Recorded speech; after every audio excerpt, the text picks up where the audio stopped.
যে শশার গায়ে আগুন লেগে গেছে আর লেবু তো ট্রাম্পে ছাড়া আর কেউ কিনতে পারতো না মনে হয়।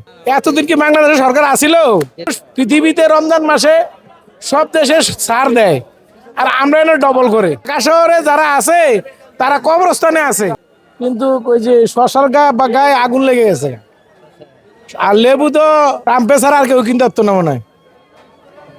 আর যারা হাজার হাজার কোটি টাকা নিছে তারা কিন্তু আর কোনো সমস্যা নাই। সাধারণ পাবলিকের মধ্যবিত্ত কিন্তু হতো না। বেগুন কেমন দেখছেন? বেগুন এগুলো ঠিক আছে, কিন্তু লম্বা বেগুন আমরা দেখলাম 150 টাকা কেজি।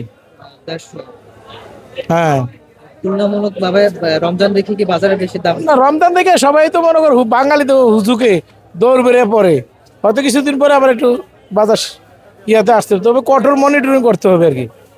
সরকার যে নির্ধারিত করে দিচ্ছে বাজারের তুলনায় অনেকটাই বেশি। সরকার নতুন সরকার তো আইসে না। এতদিন কি বাংলাদেশের সরকার আসিল? যেটাই ছিল এতদিন তো সরকার ছিল না। আপনি এক সপ্তাহ পরে দেখবেন এতদিন কি সব সরকার ছিল। ফালাই তো মানে টোকাই পাইবেন না। এখন সরকার এসে দোয়া করেন তারা যাতে আনন্দকে মানুষের দিকে তাকাইয়া চান্দাবাজি বন্ধ করা, যে মানুষের একটু স্বস্তি দেয়। মানুষ অতি কষ্টে আছে, আগ্রহতে আছে যে নির্বাচিত সরকার আসলে যাতে একটা দেশটা একটা শিথিল হয়। মানুষের পকেটে টাকা নাই। রমজান মাসে মানুষ পৃথিবীতে রমজান মাসে সব দেশে ছাড় দেয় আর আমরা এনে ডবল করে। একমাত্র দেশ হলো বাংলাদেশ, এতে ডবল মুনাফা ছাড়া সিঙ্গেল কোনো মুনাফা নাই। আর ঢাকা শহরটারে একবার গুরুস্থান বানাইলেছে।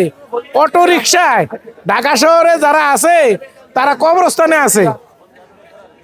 আমি মানে আমি একজন সাধারণ নাগরিক হিসেবে ঢাকাতে বসবাসকারী এই হিসেবে আমি বলতেছি যে এই গুরুস্থান থেকে আমাদেরকে উদ্ধার করো।